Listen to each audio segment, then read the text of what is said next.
در همین حال دکتر عبدالله رهبر ائتلاف ملی با انتقاد از روند کنونی پروسه صلح در کشور تاکید می‌ورزد باید این پروسه شفاف و عادلانه باشد. از سوی هم آقای عبدالله با ابراز مخالفت با ایجاد پایگاه‌های نظامی دائمی خارجی در کشور تاکید دارد که نباید در سند همکاری‌های راهبردی با امریکا منافع ملی کشور معامله شود. در همین حال صلاح الدین ربانی رئیس شورای عالی صلح بر آوردن صلح در کشور بدون قربانی دستاوردهای 10 سال گذشته تاکید می‌کند. از سوی هم احمد ضیا مسعود رهبر جبهه ملی خواهان برخورد نظامی علیه طالبانی است که به پروسه صلح نمی‌پیوندند. دکتر عبدالله رهبر ائتلاف ملی تاکید دارد پروسه صلح با طالبان باید به گونه شفاف و عادلانه باشد. وی می‌افزاید نباید این پروسه به قیمت ارزش‌های مردم افغانستان و قانون اساسی کشور تمام شود. آقای عبدالله از حکومت می‌خواهد تا دوست را از دشمن تفکیک و کسانی که مردم را می‌کشند دشمنان مردم افغانستان هستند و نباید برادر خطاب شود. از سوی هم وی تاکید دارد که نباید حقوق مجاهدین و جهاد مردم افغانستان با به دست آوردن چوکی و مقام معامله شود.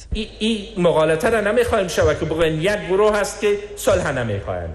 اونمو کسی که در جنگ است امو صلح نمیخواهد. آیا کسایی که در جنگ هستند تعدادشان بیشتر از 20,000 میشه؟ بیشتر از 30,000 میشه؟ نه. باقی مردم افغانستان صلح میخواهند، اما تکرار میکنم صلح با عزت، صلح پایدار و صلح عادلانه.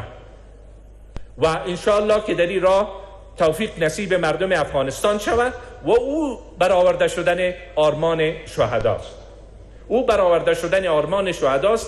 در این وقت از زعمای سیاسی خود فقط یک چیز ساده ابتدایی و بسیط طلب داریم: دشمن با دوست خلط نکنند. در همین حال آقای عبدالله با ابراز مخالفت بر ایجاد پایگاه‌های نظامی دائمی آمریکا در کشور از حکومت می‌خواهد تا سند همکاری‌های راهبردی با آمریکا را در مشوره و تایید اعضای پارلمان و احزاب سیاسی کشور امضا نماید. رهبر ائتلاف ملی میگوید نباید منافع ملی کشور در امضای این سند به معامله گرفته شود. در این قسمت هم رهبرای سیاسی افغانستان با مسئله مناسبات با کشورهای دیگر بازی نکنند. این بازیچه قرار ندهند. ما ضرورت داریم و حد و حدودش در کجاست؟ حد و حدودش منافع ملی ما، مصالح علیای کشور که در او باید معامله صورت نگیره. حد و حدودش در کجاست؟ قانون، قانونیت. پارلمان افغانستان، نماینده های مردم افغانستان باید در این تصمیم دخیل و شریک باشند. با این حال صلاح الدین ربانی رئیس شورای عالی صلح هرچند بر تامین صلح در کشور تاکید دارد، اما می‌افزاید صلح در صورت تحقق خواهد یافت که ارزش‌های جهاد و دستاوردهای 10 سال اخیر در نظر گرفته شوند. و همچنان خواهان پیگیری ترور برهان الدین ربانی شد. از سوی هم احمد ضیا مسعود رهبر جبهه ملی بر مبارزه جدی نظامی علیه طالبان تاکید می‌کند که به پروسه صلح نمی‌پیوندند. وی بر آوردن صلح در کشور در مطابقت با قانون اساسی تاکید می‌کند.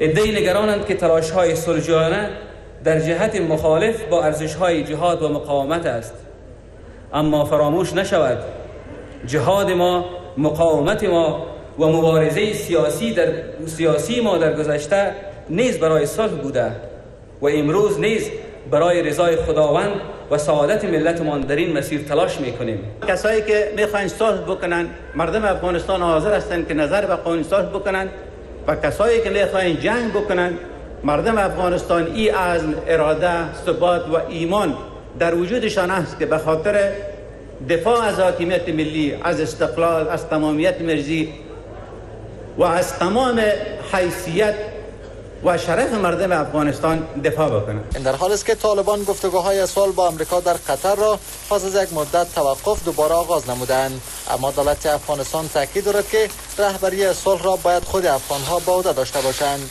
از سوی هم روز گذشته نمایندگان افغانستان، پاکستان و امریکا در نشست 3 جانبه در اسلام به ایجاد فضای مسئول برای طالبانی که حاضر به گفتگو هستند تاکید کردند.